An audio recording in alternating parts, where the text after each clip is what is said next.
ಶ್ರೀ ಗುರುದೇವನೇ ಬಾ ಬಾ, ಶ್ರೀ ಗುರುದೇವನೇ ಬಾ ಬಾ, ಶ್ರೀ ಗುರುದೇವನೇ ಬಾ.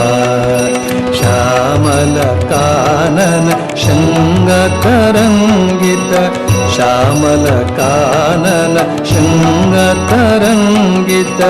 ಸಹ್ಯಾದ್ರಿಯ ಸುಂದರ ಮಂದಿರಕ್ಕೆ, ಚಿನ್ಮಯ ಮಾಮ ಮಂದಿರಕ್ಕೆ ಬಾ, ಶ್ರೀ ಗುರುದೇವನೇ ಬಾ ಬಾ, ಶ್ರೀ ಗುರುದೇವನೇ ಬಾ.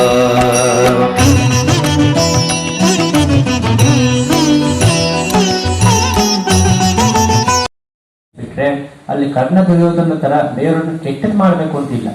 ಮತ್ತೆ ಇವರಿಬ್ಬರು ಕೂತ್ಕೊಂಡಾಗ ಚರ್ಚೆ ಮಾಡ್ತಕ್ಕಂಥ ಧರ್ಮಶಾಸ್ತ್ರದ ಬಗ್ಗೆ, ಸಮಾಜಕ್ಕೆ ಒಳ್ಳೇದು ಮಾಡೋದು ಹೇಗೆ ಅಂತ. ಆದ್ರೆ ಕರ್ಣ ದುರ್ಯೋಧನ ಹೊಟ್ಟೆ ಕೊಡ್ತಾ ಚರ್ಚೆ ಮಾಡೋದು ಪಾಂಡವನ್ನ ಹಾಳು ಮಾಡೋದು ಹೇಗೆ ಅಂತ. ಇದು ಅವರ ಸ್ನೇಹ. ಈ ಒಂದು ಸ್ನೇಹ ದೃಷ್ಟಿಯಿಂದ ಕೂಡ ಕೃಷ್ಣನ ಜೀವನವನ್ನ ನೋಡ್ಬೋದು. ಇನ್ನೊಂದು ಆಯಾಮ ಕೃಷ್ಣನ ಜೀವನದ ಯಾವುದಂದ್ರೆ, ಅವನು ಯಾವತ್ತೂ ಕೂಡ ನ್ಯಾಯಕ್ಕೆ ಸಪೋರ್ಟ್ ಮಾಡ್ತಾ ಇದ್ದ. ತನ್ನಿಂದ ಎಷ್ಟೇ ಅವ್ರ ರಿಲೇಟಿವ್ಸ್ ಇರ್ಬೋದು ಅಥವಾ ಎಂಥ ಪ್ರಲೋಭನೆ ಇರ್ಬೋದು, ಎಂಥ ಸಮಸ್ಯೆ ಇರ್ಬೋದು, ಅವನು ಯಾವತ್ತೂ ಕೂಡ ಅನ್ಯಾಯಕ್ಕೆ ಸಪೋರ್ಟ್ ಕೊಟ್ಟಿಲ್ಲ. ಯಾವಾಗ ಅವನು ನ್ಯಾಯಕ್ಕೆ ಸಪೋರ್ಟ್ ಕೊಟ್ಟಿದ್ದು ನೋಡ್ತೀವಿ. ಉದಾಹರಣೆಗೆ ದ್ರೌಪದಿ ಸ್ವಯಂವರ ಪ್ರಸಂಗ. ದ್ರೌಪದಿ ಸ್ವಯಂವರ ಪ್ರಸಂಗಕ್ಕೆ ಬಂದಾಗ ಸಹಜವಾಗಿ ಎಲ್ಲೇ ಕ್ಷತ್ರಿಯರು ಕೂಡ ಸೋಲ್ತಾರೆ. ಆದರೆ ಅವಾಗ ಬ್ರಾಹ್ಮಣ ವೇಷಧಾರಿಯಾಗಿರ್ತಕ್ಕಂಥ ಅರ್ಜುನ ದ್ರೌಪದಿ ಸ್ವಯಂವರದಲ್ಲಿ ಗೆಲ್ತಾನೆ. ಇಲ್ಲಿ ಇನ್ನೊಂದು ಮಾತು ಕೂಡ ಇದೆ. ಹಲವಾರು ಜನರಿಗೆ ಟಿವಿ ಸೀರಿಯಲ್ ನೋಡಿ ನೋಡಿ ಮಹಾಭಾರತ ಕೆಲವು ತಪ್ಪು ಕಲ್ಪನೆ ಇಟ್ಕೊಂಡಿದ್ದಾರೆ. ಏನು ಅಂದ್ರೆ, ಕರ್ಣ ಸ್ವಯಂವರದಲ್ಲಿ ಬಂದಿದ್ದ, ಅವನು ಕೂಡ ಧನಸ್ಸನ್ನು ಎತ್ತಿದ್ದ. ಅವಾಗ ದ್ರೌಪದಿ ಹೇಳಿದ್ದು, ಸೂತ ಪುತ್ರ ನಾನು ವಿವಾಹ ಆಗಲ್ಲ ಅಂತ. ಆದ್ರೆ ಮಹಾಭಾರತದಲ್ಲಿ ಕರ್ಣ ಸ್ವಯಂವರಕ್ಕೆ ಬಂದಿರ್ತಾನೆ, ಆತ ಧನಸ್ಸನ್ನು ಎತ್ತಲಿಕ್ಕಾಗಲಿ ಸೋತಿರ್ತಾನೆ ಅಂತಾನೆ ಇರುವಂಥದ್ದು. ಅದು ಮಹಾಭಾರತದಲ್ಲಿ ಬರುತ್ತೆ. ದ್ರೌಪದಿ ಏನು ನಾನು ಸೂತ ಪುತ್ರ ವಿವಾಹ ಆಗಲ್ಲ ಅಂತ ಅವಳೇ ಹೇಳಿರಲ್ಲ. ದೃಷ್ಟದ್ಯುಮ್ನ ಹೇಳಿರ್ತಾನೆ ಯಾರು ಬೇಕಾದ್ರೂ ವಿವಾಹ ಆಗಬಹುದು ಅಂತ. ಕರ್ಣ ಕೂಡ ಪಾಲ್ಗೊಂಡಿದ್ದ ಅಂತ ಬರುತ್ತೆ. ಎರಡನೇ ಬಾರಿ ಅದು ಪಾಲ್ಗೊಂಡಾಗ ಆತ ಎತ್ತಕ್ಕಾಗಿಲ್ಲ ಅಂತ ಕೂಡ ಬರುತ್ತೆ. ಅದಾದ್ಮೇಲೆ ಅವನು ಅರ್ಜುನ ಯುದ್ಧ ಮಾಡಿ ಸೋತ ಅಂತ ಕೂಡ ಬರುತ್ತೆ. ಆ ಸ್ವಯಂವರ ಆದ ತಕ್ಷಣ ಯಾವಾಗ ಅರ್ಜುನ ಎತ್ತಾನೋ ಆಗ ಇವರೆಲ್ಲ ಗಲಾಟೆ ಮಾಡ್ತಾರೆ. ಆಗ ಅರ್ಜುನ ಕರ್ಣನ ಸೋಲಿಸ್ತಾನೆ, ಭೀಮ ಶಲ್ಯನ್ ಸೋಲಿಸ್ತಾನೆ ಅಂತ ಬರುತ್ತೆ. ಈ ಒಂದು ಗೊಂದಲ ಆದಂತ ಸಂದರ್ಭದಲ್ಲಿ ಕೃಷ್ಣ ಎದ್ದು ನಿಂತು ಹೇಳ್ತಾನೆ, ಈ ಧರ್ಮಪರವಾಗಿ ಈಗ ಅವ್ರು ಗೆದ್ದಿದ್ದಾರೆ. ಪಾಂಡವರು ಅಂತ ಹೇಳಲ್ಲ, ಯಾಕಂದ್ರೆ ಅವ್ರು ಇನ್ನು ಬ್ರಾಹ್ಮಣ ವೇಷದಲ್ಲಿ ಇರ್ತಾರೆ. ಧರ್ಮಪರವಾಗಿ ಬ್ರಾಹ್ಮಣರು ಅದನ್ನು ಗೆದ್ದಿದ್ದಾರೆ. ಆದ್ರಿಂದ ದ್ರೌಪದಿ ಅವರಿಗೆ ಸೇರಿದ್ದು, ಅದರಿಂದ ನೀವು ಯಾರು ಏನೋ ಮಾತಾಡಬಾರದು ಅಂತ ಕೃಷ್ಣ ಹೇಳ್ತಾನೆ.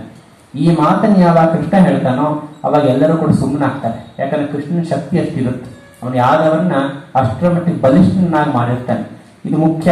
ಒಂದು ದೊಡ್ಡ ಸಭೆಯಲ್ಲಿ ಏನೋ ಒಂದು ಕೆಟ್ಟ ಘಟನೆ ಆಗ್ತಾ ಇದ್ದಾಗ ಯಾರೋ ಒಬ್ಬ ಜವಾಬ್ದಾರಿ ತಗೊಂಡು ಇದಲ್ಲಪ್ಪ ಈ ಸರಿ ಹೋಗ್ತಾ ಇಲ್ಲ ಅಂತ ಹೇಳಬೇಕು. ಹಾಗೆ ಹೇಳೇ ಹೋದ್ರೆ ಅದು ಅನಾಹುತ ಮುಂದಾಗ್ತಾ ಹೋಗುತ್ತೆ. ಅದಕ್ಕೆ ಇನ್ನೊಂದು ಉದಾಹರಣೆ ಯಾವಾಗ ಸಿಗುತ್ತೆ ಅಂತಂದ್ರೆ, ದ್ರೌಪದಿ ವಸ್ತ್ರಾಪರಣ ಪ್ರಸಂಗ. ಅಲ್ಲಿ ಭೀಷ್ಮ, ದ್ರೋಣ ಅವರೆಲ್ಲ ಇರ್ತಾರೆ. ಅವರೆಲ್ಲ ಮನಸ್ಸು ಮಾಡಿದರೆ ಆ ವಸ್ತ್ರಾಪರಣ ಪ್ರಸಂಗವನ್ನು ತಡಿಬಹುದಿತ್ತು. ಅವ್ರಿಗೆ ಆ ಶಕ್ತಿ ಕೂಡ ಇತ್ತು. ಆದ್ರೆ ಅವ್ರು ಹೇಳ್ತಾರೆ ಧರ್ಮ ಸೂಕ್ಷ್ಮ ಇದೆ, ನಮಗೆ ಅರ್ಥ ಆಗ್ತಾ ಇಲ್ಲ ಅಂತ ಹೇಳಿ ಕೈ ಚೆಲ್ಲಿ ಕುಳಿತುಕೋತಾರೆ. ವಿದುರ ಮಾತ್ರ ವಿರೋಧಿಸ್ತಾನೆ. ಆದ್ರೆ ವಿದುರನ ಮಾತಿಗೆ ಬೆಲೆ ಇರಲ್ಲ. ಆದ್ರೆ ಇಲ್ಲಿ ಸ್ವಯಂವರ ಸಮಯದಲ್ಲಿ ಕೃಷ್ಣ ಸ್ಪಷ್ಟವಾಗಿ ಹೇಳ್ತಾನೆ, ಇದು ಸರಿಯಲ್ಲ. ಈಗ ಬ್ರಾಹ್ಮಣ ವೇಷಧಾರಿ ಆದಂಥವರು ಧರ್ಮಪೂರ್ವಕವಾಗಿ ದ್ರೌಪದಿಯನ್ನು ಗೆದ್ದಿದ್ದಾರೆ. ಆದ್ರಿಂದ ಆಕೆ ಅವ್ರ ಜೊತೆ ಹೋಗ್ತಕ್ಕಂಥದ್ದು ಉಚಿತ. ನೀವು ಯಾರು ಯುದ್ಧ ಮಾಡಬಾರದು ಅಂತ ಹೇಳಿ ಅವ್ರನ್ನೆಲ್ಲ ತಡಿತಾನೆ. ಇದು ಕೃಷ್ಣನ ಒಂದು ಶಕ್ತಿ. ಇದಾದ ಮೇಲೆ ಯಾವಾಗ ಅವರು ಬ್ರಾಹ್ಮಣ ವೇಷಧಾರಿಗಳು ಪಾಂಡವರೇ ಅಂತ ಗೊತ್ತಾಗುತ್ತೋ ಅವರು ವಿವಾಹ ಮಾಡಬೇಕು. ಆ ವಿವಾಹಕ್ಕೆ ಬೇಕಾಗುವ ಎಲ್ಲ ಉಡುಗೊರೆಗಳನ್ನ, ಕಾಣಿಕೆಗಳನ್ನ ತಂದು ಕೊಡ್ತಕ್ಕಂಥವನು ಕೃಷ್ಣ. ಎಲ್ಲಿಂದ ಅದನ್ನೆಲ್ಲ ವ್ಯವಸ್ಥೆ ಮಾಡಿದ್ನೋ ಗೊತ್ತಿಲ್ಲ. ಯಾಕಂದ್ರೆ ಇವರು ಪಾಂಡವರ ತರ ಏನೂ ಇರಲಿಲ್ಲ. ಅರಗಿನ ಮನೆಯಿಂದ ಪ್ರಾಣ ತಪ್ಪಿಸ್ಕೊಂಡು ಬಂದಂತ ಪಾಂಡವರಿಗೆ ಅವರು ಉಡ್ಲಿಕ್ಕೂ ಬಟ್ಟೆ ಇತ್ತೋ ಇಲ್ಲ ಗೊತ್ತಿಲ್ಲ. ಅಂತ ಸಮಯದಲ್ಲಿ ದೃಪದ ನಾಳೆ ಒಂದು ಮಾತು ಅನ್ಬಾರದು, ನನ್ನ ಮಗಳನ್ನ ಯಾರು ಭಿಕ್ಷಕರು ಕೊಟ್ಟೆ, ಇವರಿಗೇನು ಗತಿ ಇರಲಿಲ್ಲ ಅಂತ. ಬಟ್ ಹಸ್ತಿನಾಪುರದಿಂದ ಯಾವುದೇ ಸಹಾಯ ಕೂಡ ಬಂದಿಲ್ಲ. ಅಲ್ಲಿ ದುರ್ಯೋಧನ ಆಲ್ರೆಡಿ ಇಟ್ಟುಕೊಂಡಿದ್ದಾನೆ, ಇವರಿಗೇನು ಸಹಾಯ ಮಾಡಬಾರದು ಅಂತ. ಹೀಗಿದ್ದಾಗ ಪಾಂಡವರಿಗೆ ಅಷ್ಟೂ ರೀತಿಯಲ್ಲಿ ಸಹಾಯ ಮಾಡಿಕೊಟ್ಟಿದ್ದು, ಒಂದು ವಿವಾಹಕ್ಕೆ ಬೇಕಾಗುವಂತ ಎಲ್ಲ ಉಡುಗೊರೆಗಳನ್ನ, ಕಾಣಿಕೆಗಳನ್ನ ತಂದು ಕೊಟ್ಟಂತಹದ್ದು ಕೃಷ್ಣ. ಇದಾದ ಮೇಲೆ ಆ ಪಾಂಡವರನ್ನು ಕರ್ಕೊಂಡು ತಾನೇ ಸ್ವತಃ ಹೋಗ್ತಾನೆ ಹಸ್ತಿನಾಪುರಕ್ಕೆ. ಹೋಗ್ಬಿಟ್ಟು ಈ ರೀತಿ ಈಗ ಆಗಿದೆ, ಇವರು ಬದುಕಿದ್ದಾರೆ, ಇನ್ನು ಇವರಿಗೆ ನೀವು ಕೊಡಬೇಕಾದ ರಾಜ್ಯವನ್ನು ಕೊಡಿ ಅಂತಂದಾಗ ಅವ್ರು ಬೇರೆ ವಿಧಿ ಇಲ್ಲದೆ ಧೃತರಾಷ್ಟ್ರ ಎಲ್ಲ ಸೇರಿಬಿಟ್ಟು ಅವರಿಗೆ ಯಾವುದೋ ಒಂದು ಹಾಳು ಮೂಳು ಪ್ರದೇಶವನ್ನು ಕೊಡ್ತಾರೆ, ಪಾಂಡವ ಪ್ರಸ್ಥ ಅಂತ. ಅದನ್ನ ಹೋಗ್ಬಿಟ್ಟು ಸ್ವತಃ ಕೃಷ್ಣ ಅದನ್ನು ಇಂದ್ರಪ್ರಸ್ಥವನ್ನಾಗಿ ನಿರ್ಮಾಣ ಮಾಡ್ತಾನೆ. ಯಾದವ ಕುಲದಿಂದ ಹಲವಾರು ಕುಶಲಕರ್ಮಿಗಳನ್ನ ಕಳಿಸ್ಬಿಟ್ಟು ತಾನೇ ಸ್ವತಃ ಗುದ್ದಲಿ ಪಿಕಾಸಿ ಹಿಡಿದು ನೆಲವಗದ ಅಂತ ಮಹಾಭಾರತದಲ್ಲಿ ಬರುತ್ತೆ. ಮಾಡಿಬಿಟ್ಟು ಆ ಕಾಂಡವ ಪ್ರಸ್ಥವನ್ನ ಇಂದ್ರಪ್ರಸ್ಥವನ್ನಾಗಿ ಅದ್ಭುತವಾದ ರಾಜ್ಯವನ್ನಾಗಿ ಆತ ನಿರ್ಮಾಣ ಮಾಡ್ತಾನೆ. ಇದೆಲ್ಲವೂ ಕೂಡ ಕೃಷ್ಣನ ಸಹಾಯ ಪಾಂಡವರಿಗೆ. ಯಾಕೆ? ಪಾಂಡವರು ಧರ್ಮಪರವಾಗಿದ್ದಾರೆ, ಅವರು ಧರ್ಮದಿಂದ ವರ್ತಿಸ್ತಾ ಇದ್ದಾರೆ. ಈ ಕಾರಣಕ್ಕಾಗಿ ಕೃಷ್ಣ ಮತ್ತೆ ಮತ್ತೆ ಅವ್ರಿಗೆ ಸಹಾಯ ಮಾಡೋದನ್ನ ನೋಡ್ತೀವಿ. ಆಗಿನ ಕಾಲದ ಹಲವಾರು ರಾಜರುಗಳಿದ್ರು, ಅವರೆಲ್ಲರೂ ಕೂಡ ಅವ್ರ ಪಾಡಿಗೆ ಅವ್ರು ಇದ್ರೆ ಹೊರತು ಕೃಷ್ಣನ ತರದಲ್ಲಿ ಧರ್ಮ ಪರವಾಗಿ ಯೋಚನೆ ಮಾಡ್ತಕ್ಕಂಥವ್ರು ಬಹಳ ಕಡಿಮೆ ಇದ್ರು. ಯಾರು ಕೂಡ ಹಾಗಿರ್ಲಿಲ್ಲ. ಇನ್ನು ಇದೇ ಪಾಂಡವರು ವನವಾಸಕ್ಕೆ ಹೋದಾಗ ಕೃಷ್ಣ 2-3 ಬಾರಿ ಬಂದು ಭೇಟಿ ಆಗ್ತಾನೆ. ಪ್ರತಿ ಬಾರಿ ಬಂದು ಅವರಿಗೆ ಸಮಾಧಾನ ಮಾಡಿ, ಉತ್ಸಾಹ ತುಂಬಿ, ಮುಂದೆ ಏನ್ ಮಾಡಬಹುದು ಅಂತ ಯೋಜನೆ ರೂಪಿಸಿ, ಅವರಿಗೆಲ್ಲ ಧೈರ್ಯ ತುಂಬಿ ನಾವಿದ್ದೇವೆ ಅಂತ ಹೇಳ್ತಾನೆ. ಮತ್ತು ಮೊದಲನೇ ಬಾರಿ ಅವರು ಭೇಟಿಯಾದಾಗ, ವನವಾಸದಲ್ಲಿದ್ದಾಗ ಭೇಟಿಯಾದಾಗ, ಅಲ್ಲಿ ಬಂದು ಅವ್ರ ಜೊತೆ ಇದ್ದಂತ ಸುಭದ್ರೆ ಆಗ್ಬೋದು, ಬೇರೆ ಅವರ ಪಾಂಡವರ ಬೇರೆ ಪತ್ನಿಯರಾಗ್ಬೋದು, ಅವರೆಲ್ಲರನ್ನೂ ಕೂಡ ತನ್ನ ಜೊತೆಗೆ ದ್ವಾರಕ್ಕೆ ಕರ್ಕೊಂಡು ಹೋಗ್ತಾನೆ. ಯಾಕಂದ್ರೆ ಅವರೆಲ್ಲ ಕೊನೆಗೆ ವನವಾಸದಲ್ಲಿ ಉಳ್ಕೊಂಡಿದ್ದ ಪಾಂಡವರು ಮತ್ತು ದ್ರೌಪದಿ ಮಾತ್ರ. ಬೇರೆ ಅವ್ರ ಏನ್ ರಿಲೇಟಿವ್ಸ್ ಇದ್ರು, ಸುಭದ್ರೆ ಆಗ್ಬೋದು, ಅವ್ರ ಮಕ್ಕಳಾಗ್ಬೋದು, ಅಥವಾ ಪಾಂಡವರು ಬೇರೆ ಹೆಂಡತಿಯರಾಗ್ಬೋದು, ಅವ್ರ ಮಕ್ಕಳಾಗ್ಬೋದು, ಎಲ್ಲರನ್ನೂ ಕೂಡ ಕೃಷ್ಣ ಕರ್ಕೊಂಡು ಹೋಗ್ತಾನೆ ದ್ವಾರಕ್ಕೆ. ನಾನು ಇವ್ರು ನೋಡ್ಕೊಳ್ತೀನಿ ಅಂತ ಹೇಳ್ಬಿಟ್ಟು ಎಲ್ಲರನ್ನೂ ಕರ್ಕೊಂಡು ಹೋಗಿ ಅವರಿಗೆಲ್ಲ ವ್ಯವಸ್ಥೆ ಮಾಡ್ತಾನೆ. ಇದು ಕೃಷ್ಣನ ಒಂದು ಸಹಾಯ. ಹಾಗೆ ಯುದ್ಧದಲ್ಲೂ ಕೂಡ, ಯುದ್ಧದಲ್ಲಿ ಹೆಜ್ಜೆ ಹೆಜ್ಜೆಗೆ ಪಾಂಡವರಿಗೆ ಕಾಪಾಡಿದ ಕೃಷ್ಣ. ಯಾಕೆ ಅಂತಂದ್ರೆ ಯುದ್ಧದಲ್ಲಿ ಒಂದು ಸಮಸ್ಯೆ ಇರುತ್ತೆ. ಅದ್ಯಾವುದು ಅಂತಂದ್ರೆ, ದುರ್ಯೋಧನನಿಗೆ ಅಷ್ಟೂ ಜನ ತಮ್ಮಂದಿರ ಸತ್ರು ಪರವಾಗಿಲ್ಲ, ಅವನಿಗೆ ತನಗೆ ರಾಜ್ಯ ಬೇಕಾಗಿತ್ತಷ್ಟೇ. ಆದ್ರೆ ಧರ್ಮರಾಜ ಹಾಗಿರ್ಲಿಲ್ಲ. ತನ್ನ 4 ಜನ ತಮ್ಮಂದಿರಲ್ಲಿ ಒಬ್ಬ ತಮ್ಮ ಸತ್ರು ಕೂಡ ತಾನು ಅಗ್ನಿ ಪ್ರವೇಶ ಮಾಡ್ತೀನಿ ಅಂತ ಧರ್ಮರಾಜ ಪ್ರತಿಜ್ಞೆ ಮಾಡಿದ್ದ. ಹೀಗಾಗಿ ಪಾಂಡವರಲ್ಲಿ ಒಬ್ಬ ಸತ್ರು ಕೂಡ ಧರ್ಮರಾಜ ಸಾಯ್ತಿದ್ದ, ಅಥವಾ ಧರ್ಮರಾಜ ಸತ್ತರೆ ಅಷ್ಟು ಜನ ಸಾಯ್ತಿದ್ರು. ಅಲ್ಲಿಗೆ ಕೃಷ್ಣನ ಜವಾಬ್ದಾರಿ ಎಷ್ಟಿತ್ತು ಅಂದ್ರೆ 5 ಜನ ಪಾಂಡವರನ್ನ ಕಾಪಾಡಬೇಕು, ರಕ್ಷಿಸಬೇಕು ಅನ್ನೋದು ಕೃಷ್ಣನ ಯೋಜನೆ ಆಗಿತ್ತು. ಇದನ್ನ ಆತ ಮತ್ತೆ ಮತ್ತೆ ಮಾಡೋದು ನಾವು ನೋಡ್ತೀವಿ. ಅದಕ್ಕೆ ಹಲವಾರು ರೀತಿಯಲ್ಲಿ ಆತ ಪ್ರಯತ್ನ ಮಾಡ್ತಾನೆ. ಎಷ್ಟರ ಮಟ್ಟಿಗೆ ಅಂತಂದ್ರೆ, ಸ್ವಂತ ತನ್ನ ಪ್ರತಿಜ್ಞೆಯನ್ನು ಕೂಡ ಆತ ಮುರಿತಾನೆ. ಆತ ಹೇಳಿರ್ತಾನೆ, ನಾನು ನಿರಾಯುಧನಾಗಿರ್ತೀನಿ, ಚಕ್ರ ಎತ್ತುವುದಿಲ್ಲ ಅಂತ ಹೇಳಿರ್ತಾನೆ. ಆದ್ರೆ ಯಾವಾಗ ಭೀಷ್ಮ ಪ್ರತಿ ದಿವಸಕ್ಕೆ 10,000 ಜನ ಮಹಾಸೈನಿಕರು ಸಾಯಿಸ್ತಾ ಇದ್ದಾನೆ, ಆದ್ರೆ ಅರ್ಜುನನ ಕಡೆಯಿಂದ ಯಾವುದೇ ಒಂದು ಪ್ರತಿಕ್ರಿಯೆ ಬರ್ತಾ ಇಲ್ಲ. ಅಂತಹ ಸಮಯದಲ್ಲಿ ತಾನೇ ಸ್ವತಃ ರಥದ ಚಕ್ರ ಹಿಡಿದು ಬಿಟ್ಟು ಭೀಷ್ಮನ ಸಾಯಿಸಕ್ಕೆ ಮುಂದೆ ಹೋಗ್ತಾನೆ. ಇದನ್ನ ಭಕ್ತಿ ಪರವಾಗಿ ನೋಡಿದಾಗ ಭಗವಂತ ಭಕ್ತನ ಒಂದು ಪ್ರತಿಜ್ಞೆಯನ್ನು ಮಾಡ್ಲಿಕ್ಕೆ ತನ್ನ ಪ್ರತಿಜ್ಞೆ ಮುರಿದ ಅಂತ ತಗೋಬಹುದು. ಆದ್ರೆ ಮಾನುಷ ದೃಷ್ಟಿ ತಗೊಂಡಾಗ ಅರ್ಜುನಲ್ಲಿ ಒಂದು ರೋಷ ತರಬೇಕು ಅನ್ನೋ ಕಾರಣಕ್ಕ ಕೃಷ್ಣ ಹಾಗೆ ಮಾಡಿತ್ತು. ಇಲ್ಲ ಅಂದ್ರೆ ಪಾಂಡವರು ನಿರ್ನಾಮ ಆಗ್ಬಿಡ್ತಿದ್ರು. ಪ್ರತಿ ದಿವಸಕ್ಕೆ ಆತ 10,000 ಜನ ಸಾಯಿಸ್ತಾ ಇದ್ದಾನೆ. ಅವನ್ನೆಲ್ಲ ರಕ್ಷಿಸುವಂತ ಹೊಣೆಗಾರಿಕೆ ಇರತಕ್ಕಂಥ ಅರ್ಜುನನ ಮೇಲೆ ಆ ಅರ್ಜುನ ತೀಕ್ಷ್ಣವಾಗಿ ಬಾಣ ಬಿಡ್ತಾ ಇಲ್ಲ. ಆತನಿಗೇನು ಒಂದು ಅಜ್ಜ ಅನ್ನುವಂಥ ಸೆಂಟಿಮೆಂಟ್. ಇದನ್ನು ತೆಗೆದುಹಾಕ್ಬೇಕು ಅನ್ನೋ ಕಾರಣಕ್ಕೋಸ್ಕರ ಕೃಷ್ಣನೇ ಸ್ವತಃ ಮುಂದೆ ಹೋಗಿ ಭೀಷ್ಮನ ಸಾಯಿಸುವ ಮಟ್ಟಕ್ಕೆ ಮುಂದೆ ಹೋಗ್ತಾನೆ. ಅವಾಗ ಅರ್ಜುನ ಆಯ್ತು, ಇಲ್ಲ ನಾನು ಯುದ್ಧ ಮಾಡ್ತೀನಿ ಅಂತ ಹೇಳಿ ಅರ್ಜುನ ಹುಮ್ಮಸ್ ತುಂಬಿ ಆತನ ಮೂಲಕ ಮುಂದೆಲ್ಲ ಕೆಲಸವನ್ನ ಮಾಡಿಸ್ತಕ್ಕಂಥದ್ದು. ಜೊತೆಗೆ ಹಾಗೆ ದ್ರೋಣಾಚಾರ್ಯರು ಅಷ್ಟೇ. ಅವ್ರು ಹೋಗಿ ಹೇಳ್ತಾನೆ ಧರ್ಮರಾಜನಿಗೆ, ಇದೇ ದ್ರೋಣಾಚಾರ್ಯ ಇನ್ನು ಅರ್ಧನೇ ಯುದ್ಧ ಮಾಡಿದರೆ ಪೂರ್ತಿ ಪಾಂಡವರು ಸರ್ವನಾಶ ಆಗ್ತಾರೆ ಅಂತ. ಅದಾದ್ಮೇಲೆ ಧರ್ಮರಾಜನಿಗೆ ಹೇಳಿಬಿಟ್ಟು, ನೀನು ಸುಳ್ಳು ಹೇಳಲೇಬೇಕು ಅಂತ ಧರ್ಮರಾಜನ ಮನವೊಪ್ಪಿಸಿ ತನ್ನ ಮೂಲಕ ದ್ರೋಣಾಚಾರ್ಯ ಸಾಯತರ ಮಾಡ್ತಾನೆ. ಅದಾದ ಮೇಲೆ ಹಾಗೆ ಕರ್ಣನ ವಿಷಯದಲ್ಲೂ ಬಂದಾಗ ಅಷ್ಟೇ. ಕರ್ಣ ಯಾವಾಗ ರಥ ಎಲ್ಲ ನೆಲದಲ್ಲಿ ಸಿಕ್ಕೊಂಡಿರುತ್ತೋ ಅವಾಗ ಆತ ಧರ್ಮದ ಎಷ್ಟೆಲ್ಲ ಮಾತಾಡ್ತಾನೆ. ಅರ್ಜುನಗೂ ಕೂಡ ಹೌದು ಪಾಪ ಅನಿಸ್ಬಿಡುತ್ತೆ. ಆದ್ರೆ ಕೃಷ್ಣ ಬಿಡುವುದಿಲ್ಲ. ಆತ ದುಷ್ಟ, ಆತನಿಂದ ಹಲವಾರು ಕೆಟ್ಟ ಕೆಲಸಗಳಾಗಿವೆ, ಈಗ ಬಿಟ್ಟರೆ ಇನ್ನು ಮುಂದೆ ಅನರ್ಥ ಮಾಡ್ತಾನೆ ಅಂತ ಹೇಳಿಬಿಟ್ಟು ಅರ್ಜುನ ಕಡೆಯಿಂದ ಕರ್ಣನ ಸಾಯಿಸ್ತಾನೆ. ಎಷ್ಟರ ಮಟ್ಟಿಗೆ ಅಂತಂದ್ರೆ ಧರ್ಮರಾಜ ಎಲ್ಲ ಒಳ್ಳೆಯವರು, ಆದ್ರೆ ಕೆಲವೊಮ್ಮೆ ಎಷ್ಟು ಅವಿವೇಕ ಕೆಲಸ ಆಗುತ್ತೆ ಅಂತಂದ್ರೆ ಇಡೀ ಯುದ್ಧ ಮುಗಿದಿದೆ, ಇನ್ನು ದುರ್ಯೋಧನ ಒಬ್ಬರೇ ಉಳ್ಕೊಂಡಿರೋದು. ಅಂತಹ ಸಮಯದಲ್ಲಿ ಆ ದುರ್ಯೋಧನ ನೀರಿನಲ್ಲಿ ಅರ್ಕೊಂಡು ಕುತ್ಕೊಂಡಿದ್ದಾನೆ. ಅವ್ನು ಹೇಗೋ ಹೊರಗೆ ತರ್ತಾರೆ, ಅವ್ನಿಗೆ ಏನೇನೋ ಬೈಕ್ಬಿಟ್ಟೆಲ್ಲ ಹೊರಗೆ ತರ್ತಾರೆ. ಹೊರಗೆ ತಂದಾಗ ಧರ್ಮರಾಜ ಏನ್ ಹೇಳ್ತಾನೆ ಅಂತಂದ್ರೆ, ನೋಡಪ್ಪ ದುರ್ಯೋಧನ, ನೀನು ಒಬ್ಬನೇ ಇದೆಯಾ, ನಾವು 5 ಜನ ಇದ್ದೀವಿ, ನಮ್ಮ 5 ಜನರಲ್ಲಿ ಯಾರೋ ಒಬ್ಬರು ನೀನು ಆರಿಸ್ಕೋ, ಯಾವ ಆಯುಧ ಬೇಕಾದ್ರೂ ತಗೋ, ನಮ್ಮಲ್ಲಿ ಒಬ್ಬನ ಸಾಯಿಸಿದ್ರು ಕೂಡ ಸೋಲಿಸಿದ್ರು ಕೂಡ ಪೂರ್ತಿ ರಾಜ್ಯ ನಿನಗೆ ಸೇರಿತ್ತು ಅಂತ ಧರ್ಮರಾಜ ಹೇಳ್ತಾನೆ. ಕೃಷ್ಣ ಚೆನ್ನಾಗಿ ಬೈತಾನೆ ಧರ್ಮರಾಜನಿಗೆ. ಅಲ್ಲಯ್ಯ, ನಿನ್ನನ್ನೇ ಅವನು ಆರಿಸ್ಕೊಂಡ್ರೆ ಗತಿ ಏನು ಅಂತ ಹೇಳ್ತಾನೆ. ನಿನಗೆ ಭೀಮನ ಜೊತೆ ದುರ್ಯೋಧನ ಜೊತೆ ಯುದ್ಧ ಮಾಡೋ ಶಕ್ತಿ ಇದೆಯಾ? ಇನ್ನು ಅರ್ಜುನ ಜೊತೆ ದುರ್ಯೋಧನ ಗದಾ ಯುದ್ಧ ಮಾಡಿದ್ರೆ ಅರ್ಜುನ ಗತಿ ಏನಾಗಬೇಕು, ಅಥವಾ ನಕುಲ ಸಹದೇವರನ್ನ ಆರಿಸ್ಕೊಂಡ್ರೆ ಗತಿ ಏನಾಗಬೇಕು ಅಂತ ಹೇಳ್ಬಿಟ್ಟು ಪುನಃ ಧರ್ಮರಾಜನ ಬೈತಾನೆ. ನೀನೇನು ಮತ್ತೆ ವಾಪಸ್ ಜೀವಿತ ಶುರು ಮಾಡಿದೆಯಲ್ಲ ಅಂತ ಹೇಳಿ ಬೈದು ಮತ್ತೆ ಅಲ್ಲಿ ದುರ್ಯೋಧನ ಸ್ವಲ್ಪ ಪ್ರವೋಕ್ ಆಗೋ ತರ ಮಾಡ್ತಾನೆ. ಮಾಡಿಬಿಟ್ಟು ಆತ ಭೀಮನ್ನೇ ಆರಿಸೋ ತರ ಮಾಡ್ತಾನೆ.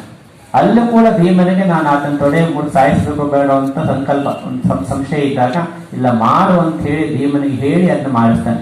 ಹೆಜ್ಜೆ ಹೆಜ್ಜೆಗೂ ಕೂಡ, ಯಾಕೆ ನೋಡಿ ಗೊತ್ತಿದೆ ಪಾಂಡವರು ಒಳ್ಳೆಯವರು ಸರಿ, ಆದ್ರೆ ಹೀಗೆ ಬಿಟ್ರೆ ಈ ದುಷ್ಟರ ಶಕ್ತಿ ಇನ್ನೂ ಜಾಸ್ತಿ ಆಗುತ್ತೆ, ಇವರು ಮಟ್ಟ ಹಾಕ್ಲೇಬೇಕು ಅಂತ. ಹಾಗಂತ ಯುದ್ಧ ಪಿಪಾಸವಲ್ಲ ಕೃಷ್ಣ. ಯುದ್ಧವನ್ನ ತಡೀಲಿಕ್ಕೆ ತನ್ನಿಂದ ಸಾಧ್ಯ ಆದಷ್ಟು ಪ್ರಯತ್ನ ಮಾಡಿ ನಾವು ನೋಡ್ತೀವಿ. ಸ್ವತಃ ತಾನೇ ದೂತನಾಗಿ ಹೋಗ್ತಾನೆ ಪಾಂಡವರಿಗೋಸ್ಕರ.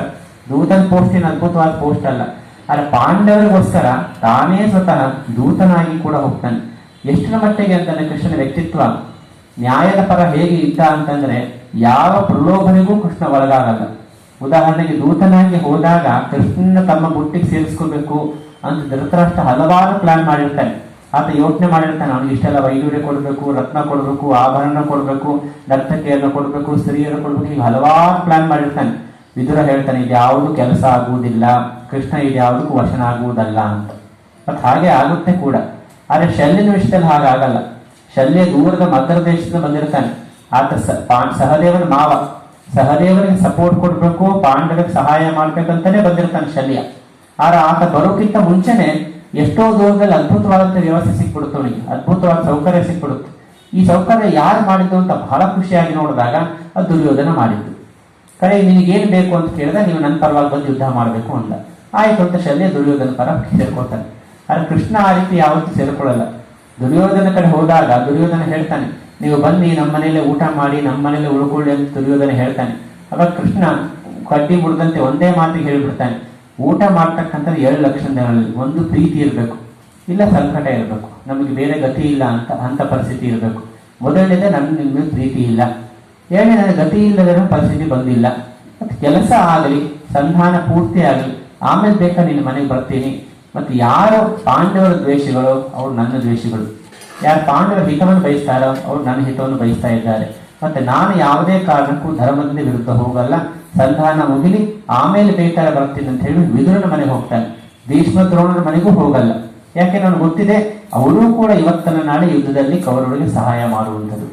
ಈ ರೀತಿಯಲ್ಲಿ ಕೃಷ್ಣ ಯಾವತ್ತೂ ಕೂಡ ಯಾವುದೇ ಪ್ರಲೋಭನೆ ಒಳಗಾಗಿಲ್ಲ, ಕೇವಲ ನ್ಯಾಯಕ್ಕೆ ಸಹಾಯ ಮಾಡ್ತಾ ಬಂದ. ಎಷ್ಟರ ಮಟ್ಟಿಗೆ ಅಂತಂದ್ರೆ ತನ್ನ ಸ್ವಂತ ಕುಲವನ್ನೇ ಸರ್ವನಾಶ ಮಾಡ್ದ. ಆ ಇಡೀ ಕುಲ ಯಾವಾಗ ಕೆಟ್ಟದಾಗಿ ಕೆಲಸ ಮಾಡ್ತಾ ಇದೆ ಅಂತ ಗೊತ್ತಾಯ್ತೋ, ಯಾದವ ಕುಲದಿಂದ ಬೇರೆಯವ್ರಿಗೆ ತೊಂದರೆ ಆಗ್ತಾ ಇದೆ ಅಂತ ಗೊತ್ತಾಯ್ತೋ, ಆಗ ಕುಲವನ್ನೇ ಆತ ನಾಶ ಮಾಡಿದ್ದು ಕೂಡ ನೋಡ್ತೀವಿ. ಈ ಒಂದು ವ್ಯಕ್ತಿತ್ವ. ಮತ್ತು ಕೃಷ್ಣ ಧರ್ಮಕ್ಕೋಸ್ಕರ ಬದುಕಿದ್ನೇ ಹೊರತು ರಿಲೇಟಿವ್ಸ್ ಅಂತ ಕೂಡ ನೋಡಿಲ್ಲ. ಶಿಶುಪಾಲ ಕೂಡ ಹೇಗೆ ಅರ್ಜುನ ಸೋದರ ತನ್ನ ತಂದೆ ತಂಗಿಯ ಮಗನೋ, ಹಾಗೆ ಶಿಶುಪಾಲ ಕೂಡ ತನ್ನ ತಂದೆಯ ತಂಗಿಯ ಮಗನೇ. ಹಾಗೆ ನೋಡಿದ್ರೆ ಅಲ್ಲೂ ಕೂಡ ಅವನಿಗೆ ಸಂಬಂಧ ಇದೆ. ಆದ್ರೂ ಕೂಡ ಆತ ಶಿಶುಪಾಲನ ಸಾಯಿಸ್ತ, ಯಾಕಂದ್ರೆ ಶಿಶುಪಾಲ ದುಷ್ಟ ಅಂತ ಗೊತ್ತು. ಕಂಸ ತನ್ನ ಸ್ವಂತ ಮಾವ ಆದ್ರೂ ಕೂಡ ಸಾಯಿಸ್ತ, ಯಾಕಂದ್ರೆ ದುಷ್ಟ ಅಂತ ಗೊತ್ತು. ಅಂದ್ರೆ ಕೃಷ್ಣನ ವ್ಯಕ್ತಿತ್ವ ನೋಡುವಂಥದ್ದು ಸಂಬಂಧಕ್ಕಿಂತ ಮುಖ್ಯ ಅವನು ಸಮಾಜದ ಹಿತವನ್ನು ಕೆಲಸ ಮಾಡ್ತಾನ, ಸಮಾಜ ವಿರುದ್ಧವಾಗಿ ಕೆಲಸ ಮಾಡ್ತಾನ, ಇದು ಮುಖ್ಯವಾಗಿ ಕೃಷ್ಣ ನೋಡುವಂಥದ್ದು. ಇನ್ನೊಂದು ಮುಖ್ಯವಾದ ಆಯಾಮ ಕೃಷ್ಣನ ಜೀವನ ನೋಡುವಂಥದ್ದು ಅಂದ್ರೆ ಕೆಲಸ. ಕೃಷ್ಣ ಪ್ರತಿ ಕೆಲಸಕ್ಕೂ ಕೂಡ ಗೌರವ ಕೊಟ್ಟ. ಅವನು ಯಾವತ್ತೂ ಕೂಡ ಅಹಂಕಾರ ಪಟ್ಟಿದ್ದು ನಾವು ನೋಡಲ್ಲ. ಉದಾಹರಣೆ ರಾಜಸೂಯಾಗ ಮಾಡುವಂತ ಸಂದರ್ಭದಲ್ಲಿ ಎಲ್ಲ ಋಷಿಮುನಿಗಳ ಪಾದ ತೊಳೆಯುವಂಥದ್ದು, ಬಂದಂತ ಅತಿಥಿಗಳ ಪಾದವನ್ನು ತೊಳೆಯುವಂತ ಕೆಲಸವನ್ನ ಆತ ಒಪ್ಕೊಂಡ. ಜೊತೆಗೆ ದೂತನಾಗಿ ಹೋದ. ಆಮೇಲೆ ಈಗ ತಾನು ಹೇಳ್ದಂಗೆ ಸಾರಥಿ ಆಗಿದ್ದ. ಸಾರಥಿ ಆಗುವುದಂತಂದ್ರೆ ಹಲವಾರು ಕೆಲಸಗಳಿರುತ್ತೆ. ಸಾರಥಿ ಅಂದ್ರೆ ತುಂಬ ಸ್ಟೈಲ್ ಆಗಿ ಕೂತ್ಕೊಳ್ಳೋದಲ್ಲ. ಸಾರಥಿ ಅಂತಂದ್ರೆ ಆ ಕಡೆ ಕುದುರೆಗಳಿಗೆ ವ್ಯವಸ್ಥೆ ಮಾಡಬೇಕು, ಕುದುರೆಗಳಿಗೆ ಹುಲ್ಲು ತಿನ್ನಿಸ್ಬೇಕು, ಕುದುರೆಗಳಿಗೆ ಏನಾದ್ರು ಗಾಯ ಆದರೆ ವ್ಯವಸ್ಥೆ ಮಾಡಬೇಕು, ರಥದ ಚಕ್ರಗಳೆಲ್ಲ ಸರಿ ಇದ್ದಾವ ನೋಡ್ಕೋಬೇಕು, ಜೊತೆಗೆ ಅಲ್ಲಿ ರಥದಲ್ಲಿ ಬೇಕಾಗ್ತಕ್ಕಂತಹ ಆಹಾರ ಸಾಮಗ್ರಿಗಳನ್ನ, ನೀರನ್ನ ಎಲ್ಲ ಇಡಬೇಕು. ಇಷ್ಟು ವ್ಯವಸ್ಥೆ ನೋಡ್ಕೋಬೇಕಾಗಿದ್ದು ಕೃಷ್ಣ. ಇದನ್ನ ಆತ ಮಾಡ್ದ. ಮತ್ತೆ ಇಡೀ ಮಹಾಭಾರತದಲ್ಲಿ ಪ್ರತಿ ದಿವಸ ಒಂದು ಯಾವುದೋ ರಥದ ಕುದುರೆ ಸಾಯ್ತಾ ಇತ್ತು ಅಥವಾ ರಥ ಮುರಿದು ಹೋಗ್ತಾ ಇತ್ತು. ಆದರೆ ಒಂದು ಕುದುರೆ ಸಾಯದೆ, ರಥ ಹಾಳಾಗದೆ ಹಾಗೆ ಉಳ್ಕೊಂಡಿದ್ದು ಕೃಷ್ಣನ ಮಾತ್ರ. ಅದು ಕೃಷ್ಣನ ಒಂದು ಎಫಿಷಿಯನ್ಸಿ. ಕೃಷ್ಣ ಹೆಜ್ಜೆ ಹೆಜ್ಜೆಗೂ ಪ್ರತಿ ಕೆಲಸವನ್ನು ಕೂಡ ಗೌರವದಿಂದ ಮಾಡುವಂತ ನಾವು ನೋಡ್ತೀವಿ. ಮತ್ತೆ ಕೃಷ್ಣನಿಗೆ ಇಷ್ಟಪಟ್ಟರೆ ಅವನು ಕೂಡ ದೊಡ್ಡ ಕ್ಷತ್ರಿಯ ಅಂತ ಯುದ್ಧ ಮಾಡ್ಬೋದಿತ್ತು. ಆ ಒಂದು ಮಾಡುವಂತ ಕೆಪಾಸಿಟಿ ಕೂಡ ಅವನಿಗಿತ್ತು. ಆದ್ರೆ ಈ ಕೆಲಸದಿಂದ ನಾನು ಹೆಚ್ಚು ಪಾಂಡವನಿಗೆ ಸಹಾಯ ಮಾಡಬಹುದು ಅಂತ ಅದನ್ನ ಅರ್ಥ ಮಾಡ್ಕೊಂಡ. ಆದ್ರೆ ಆಗಿನ ಕಾಲದಲ್ಲಿ ಈ ಸಾರಥ್ಯ ಕೆಲಸಕ್ಕೆ ಅಷ್ಟು ಗೌರವ ಇರಲಿಲ್ಲ. ಉದಾಹರಣೆಗೆ ಶಲ್ಯನ್ನ ಬೇಕಂತ ಕರ್ಣ ಸಾರಥಿಯನ್ನಾಗಿ ಮಾಡ್ಕೊಂಡ, ಆತ ನಿಂದಿಸಬೇಕು ಅನ್ನೋ ಕಾರಣಕ್ಕೋಸ್ಕರ. ಆದ್ರೆ ಕೃಷ್ಣ ಸಾರಥಿ ಆದ್ರೂ ಕೂಡ ಅದನ್ನ ಅರ್ಜುನ ರಕ್ಷಣೆ ಮಾಡ್ಲಿಕ್ಕೋಸ್ಕರ ಪ್ರಯತ್ನ ಪಟ್ಟ. ಮತ್ತೆ ಇನ್ನೊಂದು ಕೆಲಸ ದೃಷ್ಟಿಯಿಂದ ನೋಡೋದಾದ್ರೆ ಕೃಷ್ಣ ಯಾವ ಕೆಲಸ ಮಾಡಿದ್ರು ಕೂಡ ಪ್ರಾಮಾಣಿಕವಾಗಿ ಮಾಡ್ದ, ಹೃತ್ಪೂರ್ವಕವಾಗಿ ಮಾಡ್ದ. ಎಷ್ಟೋ ಬಾರಿ ಆತನಿಗೆ ಗೊತ್ತಿತ್ತು ಇದು ಫಲ ಕೊಡಲ್ಲ ಅಂತ. ಉದಾಹರಣೆಗೆ ಆತ ಸಂಧಾನಕ್ಕೆ ಹೋದಾಗ ವಿದುರನ ಮನೆಗೆ ಭೇಟಿ ಕೊಡ್ತಾನೆ. ವಿದುರ ಮನೆಗೆ ಹೋದಾಗ ವಿದುರ ಹೇಳ್ತಾನೆ, ನೋಡಪ್ಪ ದುರ್ಯೋಧನ ಮಹಾ ಅಹಂಕಾರಿ, ಅವನ ಹಿರಿಯರ ಮಾತು ಕೇಳುವುದಿಲ್ಲ. ಅಂಥ ವ್ಯಕ್ತಿಗೆ ನೀನು ಬಂದು ಉಪದೇಶ ಕೊಡ್ಬೇಕಂತ ಬಂದಿದ್ಯಾ, ಅವನ್ನ ಸರಿ ಮಾಡ್ಬೇಕಂತ ಬಂದಿದ್ಯಾ, ಅದು ಆಗುವಂಥದ್ದಲ್ಲ. ನಿನಗೆ ಆತ ಅಪಮಾನ ಮಾಡಿದ್ರು ಮಾಡಬಹುದು, ನಿನ್ನೆ ಸರಿ ಇಡೇ ಪ್ರಯತ್ನ ಪಟ್ಟರು ಪಡ್ಬೋದು. ಇಂಥ ವ್ಯಕ್ತಿ ಹತ್ರ ನೀನ್ ಯಾಕೆ ಮಾತಾಡಬೇಕು, ನೀನು ಬರಬಾರದಿತ್ತು ಕೃಷ್ಣ ಅಂತ ವಿದುರ ಹೇಳ್ತಾನೆ. ಅವಾಗ ಕೃಷ್ಣ ಹೇಳ್ತಾನೆ, ನೋಡಪ್ಪ, ನಾನು ಮಾಡುವಂಥ ಪ್ರಯತ್ನ ವಿಫಲ ಆಗುತ್ತೆ ಅಂತ ಕೂಡ ನನಗೆ ಗೊತ್ತಿದೆ. ಆದರೆ ಮುಂದೆ ಜಗತ್ತು ಮಾತಾಡಬಾರದು. ಕೃಷ್ಣ ಅಂತ ಒಬ್ಬ ವ್ಯಕ್ತಿ ಇದ್ನಲ್ವಾ, ಅವನೇನ್ ಮಾಡ್ದ, ಅವನು ಯಾಕೆ ಯುದ್ಧವನ್ನು ನಿಲ್ಲಿಸ್ಲಿಕ್ಕೆ ಪ್ರಯತ್ನ ಪಟ್ಟಿಲ್ಲ ಅಂತ ಜನ ಮಾತಾಡ್ಕೊಳ್ಬಾರದು. ಅದಕ್ಕೋಸ್ಕರ ನಾನು ಪ್ರಯತ್ನ ಮಾಡ್ತಾ ಇದ್ದೇನೆ. ಮತ್ತು 18 ಅಕ್ಷೋಹಿಣಿ ಸೈನ್ಯ ವಿನಾಶದ ಅಂಚೆಯಲ್ಲಿ ಬಂದು ನಿಂತಿದೆ. ಅಷ್ಟೂ ಜನರ ಸಾವನ್ನು ತಡೀಲಿಕ್ಕೆ ಸಾಧ್ಯ ಆಗುವುದಾದರೆ ಯಾಕೆ ಪ್ರಯತ್ನ ಮಾಡಬಾರದು. ಅದಕ್ಕೆ ನನ್ನ ಒಂದು ಪ್ರಯತ್ನ ಮಾಡ್ಲಿಕ್ಕೆ ನಾನು ಬಂದಿದ್ದೇನೆ. ನನಗೆ ಗೊತ್ತಿದೆ ಇದಾಗಲ್ಲ, ಆದರೆ ನನ್ನ ಪ್ರಯತ್ನ ನಾನು ಮಾಡ್ತೀನಿ ಅಂತ ಹೇಳ್ದ. ಇದು ನಿಷ್ಕಾಮ ಕರ್ಮ. ಅಂದ್ರೆ ಪ್ರತಿಯೊಂದು ಕೆಲಸವನ್ನು ಕೂಡ ನಾವೇನು ಭಗವದ್ಗೀತೆಯಲ್ಲಿ ಓದ್ತೀವೋ ಅದನ್ನು ಬಾಳಿ ತೋರಿಸ್ತಂತ ಕೃಷ್ಣ ಜೀವನದಲ್ಲಿ. ಗೊತ್ತಿದೆ ಇದಾಗಲ್ಲ ಅಂತ, ಆದ್ರೂ ಕೂಡ ಪ್ರಯತ್ನ ಮಾಡೋಣ ಅಂತ. ಮತ್ತು ಅಷ್ಟೂ ಪ್ರಯತ್ನ ಪಟ್ಟ. ಸಾಮ, ದಾನ, ದಂಡ, ಭೇದ ಎಲ್ಲವನ್ನೂ ಮಾಡ್ದ. ಸಾಮ ಮಾರ್ಗದಲ್ಲಿ ಮೊದಲು ತಿಳಿಸಿ ಹೇಳ್ದ ಧೃತರಾಷ್ಟ್ರನಿಗೆ, ಇದು ಇಂಥ ಅನರ್ಥ ಆಗುತ್ತೆ, ಅಷ್ಟು ಜನ ಸಾಯ್ತಾರೆ, ಕುಲಕ್ಷಯ ಉಂಟಾಗುತ್ತೆ, ದೊಡ್ಡ ವಿನಾಶ ಆಗುತ್ತೆ, ಪಾಂಡವರು ಕೂಡ ನಿನ್ನ ಮಕ್ಕಳಿದ್ದಂತೆ, ಅದರಿಂದ ಹೊಂದಾಣಿಕೆ ಮಾಡಿ ಅಂತ ಎಷ್ಟೆಲ್ಲ ಹೇಳ್ದ. ಧೃತರಾಷ್ಟ್ರ ಕೇಳಿಲ್ಲ. ಕೊನೆಗೆ ದಾನ, ಆಯ್ತಪ್ಪ ಅದು ಬೇಡ, ಸರಿ ಪಾಂಡವರಿಗೋಸ್ಕರ ನೀವು 5 ಹಳ್ಳಿನಾರು ಕೊಡಿ ಅಂತ ಕೇಳ್ಕೊಂಡ. ಕೊನೆಗೆ ಯಾವಾಗ ಒಂದು ಸೂಜಿ ಮನುಷ್ಯನು ಕೊಡಲ್ಲ ಅಂದ್ರು ಅವಾಗ ಅದು ಕೂಡ ಬಿದ್ದು ಹೋಯ್ತು. ಆಮೇಲೆ ದಂಡ, ಇದೆಲ್ಲ ಸರಿ, ಇದಕ್ಕೆಲ್ಲ ಕಾರಣ ಯಾರು ಅಂದ್ರೆ ನಿಮ್ಮ ದುರ್ಯೋಧನ, ದುಶ್ಯಾಸನ, ಶಕುನಿ, ಕರ್ಣ, ಇವ್ರು 4 ಜನರನ್ನ ಸೆರೆ ಹಿಡಿ, ಅವಾಗ ಇಂಥ ದೊಡ್ಡ ಅನರ್ಥ ತಪ್ಪುತ್ತೆ. ನಾನು ಹಾಗೆ ಮಾಡಿದ್ದು, ಕಂಸ ಇಷ್ಟೆಲ್ಲ ಉದ್ಘಾಟನ ಮಾಡಿದ್ದಕ್ಕೆ ಆತನ ಸಾಯಿಸುತ್ತೆ, ಒಂದು ಕುಲ ಉದ್ಧಾರ ಆಯಿತು, ಈಗಲೂ ನಿಮ್ಮ ಕೈಯಲ್ಲಿದೆ ಅಂತ ಹೇಳಿ ಒಂದು ದೊಡ್ಡ ಇತಿಹಾಸವನ್ನೇ ಹೇಳ್ತಾರೆ. ಒಂದು ಮನೆಗೋಸ್ಕರ ಒಬ್ಬ ವ್ಯಕ್ತಿನ ತ್ಯಾಗ ಮಾಡ್ಬೋದು, ಒಂದು ಊರಿಗೋಸ್ಕರ ಒಬ್ಬ ಮನೆಯನ್ನು ತ್ಯಾಗ ಮಾಡ್ಬೋದು, ಒಂದು ರಾಷ್ಟ್ರಕ್ಕೋಸ್ಕರ ಒಂದು ಊರನ್ನು ತ್ಯಾಗ ಮಾಡ್ಬೋದು. ಈಗ ನೀವು ದುರ್ಯೋಧನ ಸೆರೆ ಹಿಡಿದ್ರೆ ಒಂದು ದೊಡ್ಡ ಕುಲಕ್ಷಯ ನಾಶ ಆಗುತ್ತೆ ಅಂತ ದಂಡವನ್ನು ಪ್ರಯೋಗ ಮಾಡ್ದ. ಅದು ಕೂಡ ಕೆಲಸ ಆಗಿಲ್ಲ. ಕಡೆಗೆ ಭೇದ ಮಾಡ್ದ. ಕರ್ಣನ ಕರ್ಕೊಂಡು ಬಂದು ಕರ್ಣನಿಗೂ ಕೂಡ ಉಪದೇಶ ಕೊಟ್ಟು ಅಲ್ಲೇನಾರ ಆಗುತ್ತಾ ಅಂತ ಕೂಡ ಪ್ರಯತ್ನ ಪಟ್ಟ. ಅಂದ್ರೆ ತನ್ನಿಂದ ಸಾಧ್ಯ ಆದಷ್ಟೂ ಕೂಡ ಕೃಷ್ಣ ಸಾಮ, ದಾನ, ದಂಡ, ಭೇದ ಎಲ್ಲವನ್ನೂ ಮಾಡಿಬಿಟ್ಟು ಕೂಡ ಆತ ತನ್ನ ಪ್ರಯತ್ನವನ್ನ ಮಾಡ್ದ. ಆ ನಿಶ್ಚಿಂತೆಯಿಂದ ಇದೆ. ಆತನ ಗೊತ್ತಿತ್ತು ಇದಾಗಲ್ಲ ಅಂತ, ಆದರೆ ಪ್ರಯತ್ನ ಮಾಡೋದು ಬಿಟ್ಟಿಲ್ಲ. ಇದು ನಮಗೆಲ್ಲ ಇರ್ತಕ್ಕಂಥದ್ದು ಇನ್ನೊಂದು ಮುಖ್ಯವಾದ ಅಂಶ. ಕೊನೆಯ ಒಂದು ಮಾತು ಹೇಳ್ಬಿಟ್ಟು ಮುಗಿಸ್ತೀನಿ. ಅದೇನಂದ್ರೆ, ಕೃಷ್ಣನ ವ್ಯಕ್ತಿತ್ವ ಹಲವಾರು ರೀತಿಯಲ್ಲಿ ಮುಖ್ಯವಾದಂತಹದ್ದು. ಆದರೆ ಆತ ಸಾಮಾನ್ಯ ಮನುಷ್ಯ ಕೂಡ ಆಗಿದ್ದ. ಅದಕ್ಕೆ ಅದ್ಭುತ ಪ್ರಸಂಗ ಏನು ಅಂದ್ರೆ, ಸಂಧಾನಕ್ಕೆ ಕೃಷ್ಣ ಹೋಗುವಂತ ಸಂದರ್ಭದಲ್ಲಿ ಹಲವಾರು ಊರುಗಳ ಮೂಲಕ ಆತ ಹೋಗಿ ಬರಬೇಕಿತ್ತು. ಆ ಎಲ್ಲ ಊರುಗಳಲ್ಲೂ ಕೂಡ ಆ ಊರಿನ ಜನ ಕೃಷ್ಣನ ಆಧರಿಸಿ ಗೌರವಿಸ್ತಾ ಇದ್ರು. ಮಹಾಭಾರತದಲ್ಲಿ ಬರ್ತಕ್ಕಂಥ ಈ ಪ್ರಸಂಗ ಎಷ್ಟು ಚೆನ್ನಾಗಿದೆ ಅಂತಂದ್ರೆ, ಆ ಊರಿನ ಜನ ಎಲ್ಲರೂ ಕೂಡ ಕೃಷ್ಣನ ಸನ್ಮಾನ ಮಾಡ್ತಾ ಇದ್ರು. ಆ ಕೃಷ್ಣನ ಕಳೆದ್ಬಿಟ್ಟು ರಾತ್ರಿ ಎಲ್ಲ ಕಳೆದ್ಬಿಟ್ಟು ಕೃಷ್ಣನ ಕಳೆದು ಆತನಿಗೆ ಊಟ ಹಾಕ್ತಾ ಇದ್ರು ಅಂತೆಲ್ಲ ಬರುತ್ತೆ. ಅಂತ ಸಮಯದಲ್ಲಿ ಕೃಷ್ಣ ಕೂಡ ಊರಿನ ಪ್ರಮುಖರನ್ನ ಕರೆಸ್ಬಿಟ್ಟು ಊಟ ಮಾಡಿಸಿ ತಾನೇ ಅವರಿಗೆ ಊಟ ಬಡಿಸ್ತಾ ಇದ್ದ ಅಂತ ಮಹಾಭಾರತ ಬರುತ್ತೆ. ಇದು ಕೃಷ್ಣನ ಒಂದು ವ್ಯಕ್ತಿತ್ವ. ಹೋಗ್ತಾ ಇರುವಂಥದ್ದು ಮಹಾಯುದ್ಧ ತಡೀಲಿಕ್ಕೆ ಹೋಗ್ತಾ ಇರೋದು, ಪಾಂಡವರ ಪರವಾದ ದೂತನಾಗಿ ಇಂಥ ಅದ್ಭುತವಾದ ಕಾರ್ಯ ಮಾಡಲಿಕ್ಕೆ ಹೋಗ್ತಾ ಇದ್ದಾನೆ. ಆದರೆ ಜನಸಾಮಾನ್ಯರ ಜೊತೆಗೆ ಆದಂತ ಒಂದು ಪ್ರೇಮಪೂರ್ಣ ವ್ಯವಹಾರ ಕೂಡ ಕೃಷ್ಣ ಇಟ್ಕೊಂಡಿದ್ದ. ಇಂಥ ಹಲವಾರು ಅಂಶಗಳ ದೃಷ್ಟಿಯಿಂದ ನಾವು ಕೃಷ್ಣನ ಜೀವನ ನೋಡಬೇಕಾಗತ್ತೆ. ಹಾಗೆ ನೋಡಿದಾಗ ನಮಗದ ಹತ್ತಿರ ಆಗುತ್ತೆ. ಕೇವಲ ಭಗವಂತ ಅನ್ನೋ ದೃಷ್ಟಿಯಿಂದ ಅಲ್ಲ, ಭಗವಂತ ಯಾಕಾದ ಅಂತಂದು ಈ ಎಲ್ಲ ಅಂಶಗಳಿಂದಾಗಿ ಒಬ್ಬ ಸಾಮಾನ್ಯ ಮನುಷ್ಯ ಸ್ಥಳದಲ್ಲೇ ಹುಟ್ಟಿ ಬೆಳೆದು ಕೂಡ ಅದ್ಭುತವಾದ ರೀತಿಯಲ್ಲಿ ಹೇಗೆ ಸಮಾಜಕ್ಕೆ ತಾನು ತೀರ್ಕೊಂಡ ಅಂತ ನೋಡಿದಾಗ ಆಗ ನಾವು ಆತನ ಯಾಕೆ ದೇವರು ಅಂತ ನೋಡ್ತೀವಿ ಅನ್ನೋದಕ್ಕೂ ಒಂದು ಅರ್ಥ ಸಿಗುತ್ತೆ. ಇನ್ನೂ ಹಲವಾರು ಅಂಶಗಳು ಕೃಷ್ಣನಿದೆ. ಇದಿಷ್ಟು ಕೃಷ್ಣನ ಜೀವನದ ಬಗ್ಗೆ ಕೆಲವಾರು ಅಂಶಗಳನ್ನ ಮಾತ್ರ ನಾವು ನೋಡಿದ್ದು. ಇವತ್ತು ಹೇಳ್ತಾ ಈ ಉಪನ್ಯಾಸವನ್ನ ಶ್ರೀರಾಮಪಾದಕ್ಕೆ ಅರ್ಪಣೆ ಮಾಡೋಣ. ಓಂ ಶಾಂತಿ ಶಾಂತಿ ಶಾಂತಿ. ಹರಿ ಓಂ ತತ್ಸತ್. ಶ್ರೀರಾಮಕೃಷ್ಣಾರ್ಪಣಮಸ್ತು.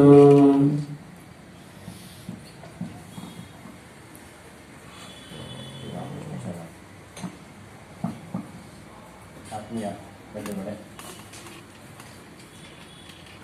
ಭಗವಾನ್ ಶ್ರೀಕೃಷ್ಣ ಪರಮಾತ್ಮನ ಜೀವನ ಸಂದೇಶ. ಇದರ ಶ್ರೀಕೃಷ್ಣ ಪರಮಾತ್ಮನ ಈ ವಿಶೇಷ ಸಂದೇಶಗಳನ್ನು ಬಹಳ ಸರಳೀಕರಿಸಿ ನಮ್ಮೆಲ್ಲ ಭಕ್ತರಿಗೆ ಮನಮುಟ್ಟುವಂತೆ ಸ್ವಾಮಿಜಿಯವರು ತಿಳಿಸ್ಕೊಟ್ಟಿದ್ದಾರೆ. ಸ್ವಾಮಿ ವಿವೇಕಾನಂದರು ಹೇಳಿದ್ದಾರೆ, Shri Krishna lays great emphasis for worship. ಭಗವಂತನ ಆರಾಧನೆಯಿಂದ ಮಾತ್ರ ನಮ್ಮ ಈ ಕಲಿಯುಗದಲ್ಲಿ ನಮಗೆ ಸಾರ್ಥಕತೆ, ಜೀವನ ಸಾರ್ಥಕತೆ ಆಗೋದು ಸಾಧ್ಯ ಅಂತೇಳಿ. ಇದೇ ಕೂಡ ಶ್ರೀರಾಮಕೃಷ್ಣ ಪರಮಹಂಸರು ಕೂಡ ಇದನ್ನೇ ಹೇಳಿದ್ದಾರೆ. ಕಲಿಯುಗಕ್ಕೆ ಈ ಭಕ್ತಿ ಯೋಗವೇ ತುಂಬ ಸರಳ, ಇದನ್ನು ನಾವು ಅನುಸರಿಸ್ಕೊಂಡ್ರೆ ನಮ್ಮ ಜೀವನ ಸಾರ್ಥಕತೆ ಆಗುತ್ತೆ ಅಂತ ಪರಮಹಂಸರು ಕೂಡ ಅದೇ ಘೋಷಣೆಯನ್ನು ಮಾಡಿದ್ದಾರೆ. ಹಾಗೂ ಶ್ರೀಕೃಷ್ಣ ಪರಮಾತ್ಮ ನಮ್ಮೆಲ್ಲರೂ ಕೂಡ ಅಭಯವನ್ನು ಕೊಟ್ಟಿದ್ದಾರೆ.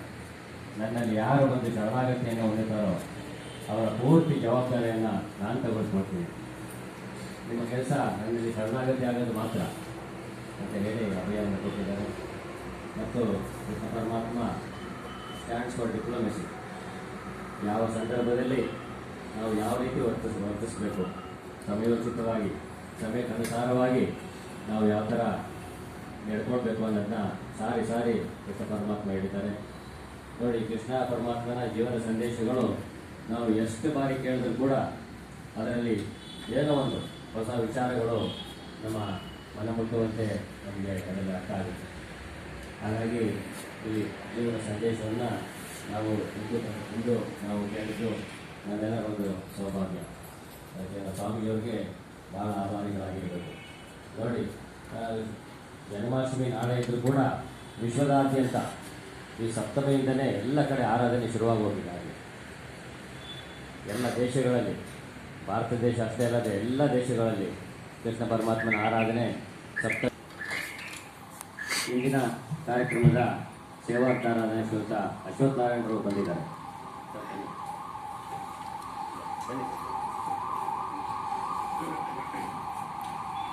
ಶ್ರೀಯುತ ಅಶ್ವಥ್ ನಾರಾಯಣರವರು ನಮ್ಮ ರಾಮಕೃಷ್ಣ ಸೇವಾ ಸಂಘದ ಹಿರಿಯ ಸದಸ್ಯರು ಹಾಗೂ ಹಲವಾರು ವರ್ಷಗಳ ಕಾಲ ಅವರು ನಮ್ಮ ಸೇವಾ ಸಂಘದ ಖಜಾಂಚಿಗಳಾಗಿ ತುಂಬ ಅಮೂಲ್ಯವಾದಂಥ ನಿಸ್ವಾರ್ಥ ಸೇವೆಯನ್ನು ಸಲ್ಲಿಸಿದ್ದಾರೆ.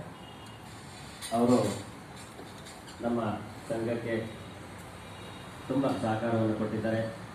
ನಮ್ಮ ಶಾಲೆಯ ಕೊಠಡಿಗಳ ಎಕ್ಸ್ಟೆನ್ಷನ್ ಮಾಡುವಾಗ ಹೆಚ್ಚುವರಿ ಶಾಲಾ ಕೊಠಡಿಗಳು ಬೇಕಾದಾಗ ಕೂಡ ಅವರು ಅವರ ಕುಟುಂಬ ವರ್ಗದವರು ನಮಗೆ ತುಂಬ ಉದಾರವಾಗಿ ಸಹಕಾರವನ್ನು ಕೊಟ್ಟಿದ್ದಾರೆ. ಇತ್ತೀಚೆಗೆ ತಾನೇ ಸಮಾಪ್ತಿಯಾದಂತಹ ಶ್ರೀ ರಾಮಕೃಷ್ಣ ವಿವೇಕಾನಂದ ಭಾವಪ್ರಚಾರ ಪರಿಷತ್ ಕಾರ್ಯಕ್ರಮದಲ್ಲಿ ಕೂಡ ಅವರು ನನಗೆ ತುಂಬ ಸಹಕಾರವನ್ನು ಕೊಟ್ಟು ಕಾರ್ಯಕ್ರಮ ಯಶಸ್ವಿ ಆಗೋದಕ್ಕೆ ಸಹಕಾರವನ್ನು ಕೊಟ್ಟಿದ್ದಾರೆ. ಅಷ್ಟೇ ಅಲ್ಲದೆ ಪ್ರತಿ ಶುಕ್ರವಾರ ಅವರ ಮನೆಯಲ್ಲಿ ಒಂದು ಅಷ್ಟಾಂಗ ಯೋಗದ ಬಗ್ಗೆ ಸುಮಾರು ಸರಾಸರಿ ಒಂದು 60 ಜನ ಮಕ್ಕಳಿಗೆ, ಸಣ್ಣ ಮಕ್ಕಳಿಗೆ ನಮ್ಮ ಹಿಂದೂ ಧರ್ಮದ ಬಗ್ಗೆ ಇಂಥ ಒಂದು ವಿಶೇಷ ಕಾರ್ಯಕ್ರಮವನ್ನು ಏರ್ಪಾಡು ಮಾಡಿಕೊಂಡು ಆ ಮಕ್ಕಳಿಗೆ ಒಳ್ಳೆ ವಿಚಾರಧಾರೆಗಳನ್ನು ಏರ್ಪಾಡು ಮಾಡ್ಕೊಂಡು ಬರ್ತಾ ಇದ್ದಾರೆ. ನಮಗೆ ಮುಂದಿನ ಪೀಳಿಗೆ ಬೇಕಾಗಿರ್ತಕ್ಕಂಥದ್ದೇ ಸಣ್ಣ ಮಕ್ಕಳು. ಆ ಸಣ್ಣ ಮಕ್ಕಳನ್ನು ತಯಾರಿ ಮಾಡೋದಕ್ಕೆ ಅವರ ಕುಟುಂಬ ವರ್ಗದವರು ಬಹಳ ಸಹಕಾರವನ್ನು ಕೊಟ್ಟಿದ್ದಾರೆ. ಅವರ ಸುಪುತ್ರ ಶ್ರೀಕೃಷ್ಣ ಪರಮಾತ್ಮ ಆಯರ ಆರೋಗ್ಯ ಐಶ್ವರ್ಯ ಭಾಗ್ಯಗಳನ್ನು ದಯಪಾಲಿಸಿ ಅಂತ ನಮ್ಮೆಲ್ಲರ ಪರವಾಗಿ, ನಮ್ಮ ಸೇವಾ ಸಂಘದ ಪರವಾಗಿ ಭಗವಂತನಲ್ಲಿ ಪ್ರಾರ್ಥನೆಯನ್ನು ಮಾಡಿಕೊಳ್ತಾ ಇದ್ದೀನಿ. ಶ್ರೀಯುತ ಅಶ್ವಥ್ ನಾರಾಯಣರವರು ಸ್ವಾಮೀಜಿಯವರಿಗೆ ಫಲ ಸಮರ್ಪಣೆಯನ್ನು ಮಾಡಬೇಕು ಅಂತ ಕೇಳ್ಕೊಳ್ತೀನಿ.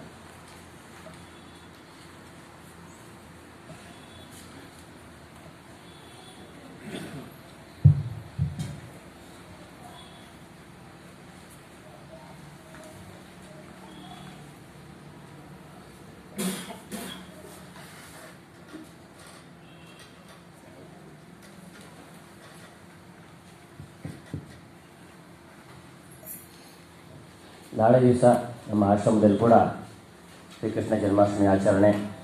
7 ಗಂಟೆ ಆರತಿ ಆದ ನಂತರ ಶಾಮನಾಮ ಸಂಕೀರ್ತನೆ, ಗ್ರಂಥ ವಾಚನೆ ಹಾಗೂ